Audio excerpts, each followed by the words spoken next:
And welcome back to College Crossfire, back here in front of the University of Texas Tower, right here on the South Mall. We are not live. As I said at the end of our last segment, this is obviously being taped so we can be put on the air in our normal slot. But we're doing it, you know, without any breaks or anything like that right here on the South Mall right now. All right, and we ended our last segment talking with a little bit of college football, so let's go ahead and move on to the pros, where there were a lot of good games this past weekend. And, you know, we have a lot that we could talk about. So, panelists, I want to know, what was the best NFL game or the best storyline from the NFL over this past weekend? Corey, we'll go ahead and start with you here. I'm going to have to say the best storyline was Monday Night Football, the Pats-Texans. Can anyone say blowout? Obviously, the Pats had the line, you know, December in Foxborough, but no one expected the 28-point differential. You know, the Texans have been stellar all year. This is the first time that they literally have not been a championship team, and I think that kind of surprised the country. So I'm going to say that while this may be an AFC matchup that we expect in the playoffs, it just was not the game that everyone expected to play, and that's why it's the best storyline. All right, Jordan, what do you think? I agree with him as far as storyline. I do think, especially because now this sets up New England's 3 losses, 2 of them were to NFC teams. So I think that to get to the NFC Championship, you got to go through the Patriots, and the Texans have lost, so I think that creates a real big, what? Oh, I thought you were going to say something. That creates kind of an obstacle for them to cross. Some other interesting just games, though. The Green Bay and Detroit game, because it was snowing and it was so pretty. The Seahawks blowout, well, 58-0. And then my personal favorite was the Cowboys game, that comeback win at the end. Because mostly it was exciting to me as a Cowboys fan to see the Cowboys play football like it's supposed to be played when it counts. But I do think that the best storyline, as he said, was the Houston versus New England game. All right, Jet, what do you think? Are you going to make it a clean sweep? Or? No, I'm not going to go clean sweep. I have to disagree. It's easy. I think it's easy to say just because, you know, they're 2 big teams going against each other. But I'm going to go look at a team that's actually been slumping, and you're talking about the Eagles and versus the Tampa Bay Buccaneers. Andy Reid just named Nick Foles the starter for the rest of the season. And he comes out and he's like, well, it's going to be my job next year. He wants it to be his job.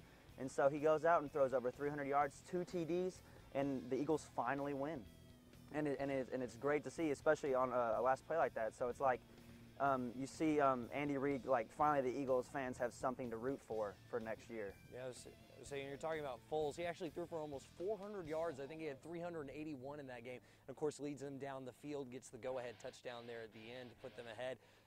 Really great for Philadelphia Eagles fans who have been suffering all season. And now, who knows what's going to happen with Michael Vick. I know we've speculated about it before, but with the performance that Foles had, it looks like it's pretty much his job at this point. So I like the fact that Jet here went a little off the map as opposed to the big Monday Night Football matchup and went with the Eagles. So he's going to go ahead and grab the point here for this round. All right, and while we're talking about all these sports that are going on, we now have to turn our attention to a sport that should be happening right now and we should be looking forward to, but we don't have the opportunity to, and that's the NHL, who just recently decided to cancel all of their games through December 30th. Now, they had already previously canceled the Winter Classic, which is right around New Year's Day, obviously, but this just validates the fact that we're pretty far away from getting any kind of hockey done, especially after negotiations deteriorated significantly last Thursday. So, panelists, it's pretty simple. Are we going to have any hockey this season? Jordan, we'll start with you. I'm going to say no. 3 things. 1, not only did they cancel the Winter Classic, they canceled the All-Star game. 2, if you look at the numbers, they've canceled almost 43% of games already. I think they're going to hit that 50% mark, and once you've canceled half the season, why do you keep playing? Thirdly, I think that the owners and the players are so far apart in what they want. I just don't think there's enough time to get that together before too many games have been lost. So I think the season's going to be canceled. All right, Jet, what do you think? I have to agree, it's probably not going to happen. I mean, back in '94 and '95, you had the 48-game season, and in order for, a spokesman came out and said, you know, we probably won't play it if it's not going to be at least 48 games. So that's going to have to start around the January 16th, around the 18th, too. So you're looking at it's already canceled up to December 30th, and there's only a little bit amount of time right there. So, I mean, the players and the owners are so far apart right now, and it's crazy. They can't just, you know, they say they have progress, but that's what they all say, and they still continue meet and nothing happens. So I don't think it's going to happen. All right, Corey, you going to make it a clean sweep here, or are we going to have hockey? I'm going to make a sweep here. Let's compare this to the NFL lockout a couple years ago. Throughout the whole season, games, the negotiations were still bad, but there was still interest throughout the year. People still wanted football, and I just don't see that happening with the NHL right now. People do not want hockey as bad as they did at the beginning of the season, whereas that was not the case for the NFL. The NHL does not have that much interest, and as they said, negotiations are so far apart between financial relations between the owners and the players, and it's not going to happen because there's just not interest for it there. All right, so then I guess the real question becomes, are we going to have hockey next season? Do you see them being able to reach anything, or is the NHL just going to be locked out for a really long time? I can see negotiations this summer. I think it's pretty early to tell, but I think there is enough interest to at least have a next season, just not right now. Jordan? I agree with him. One thing is, like, they didn't cancel all the way up until sometime in January. Right. They just canceled at the end of the month. So they may be going somewhere, just not fast enough. Correct. Jet?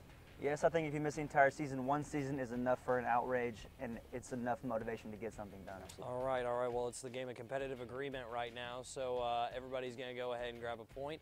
And now we move our attention to the NBA and the New York Knicks, who have the best record in the Eastern Conference right now and have wins against teams like the San Antonio Spurs and 2 wins over the defending champion Miami Heat. And Carmelo Anthony is just now coming back to this Knicks roster. So panelists, I want to know, are the Knicks for real this year, and could they make a legitimate title run?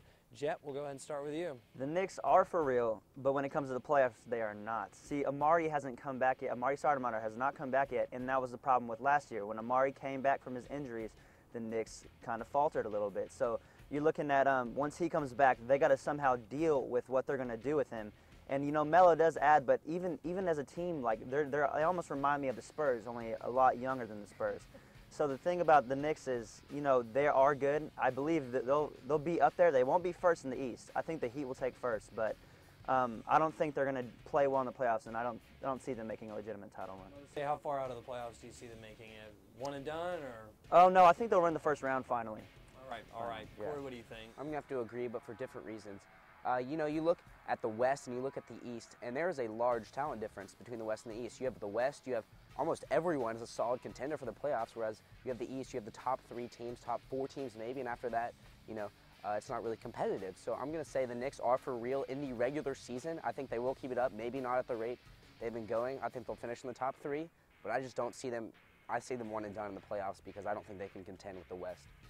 All right. Jordan, what do you think? I'm going to sweep it again. I agree with both of them. I think that the Knicks are for real. I think one thing that helps, like you said, Melo's coming back, and I think it was Deron Williams said that he's having an MVP season so far. I feel like when other players notice that, kind of have a big deal. Yeah, so I obviously think Melo coming back is big, and the other thing that convinces me that they are for real is those wins over the Heat and the Spurs. So playoffs, again, I have to agree with them, kind of maybe first or second round, I'm sorry. First or second round, so that's not bad. No. I just don't think they're championship yet.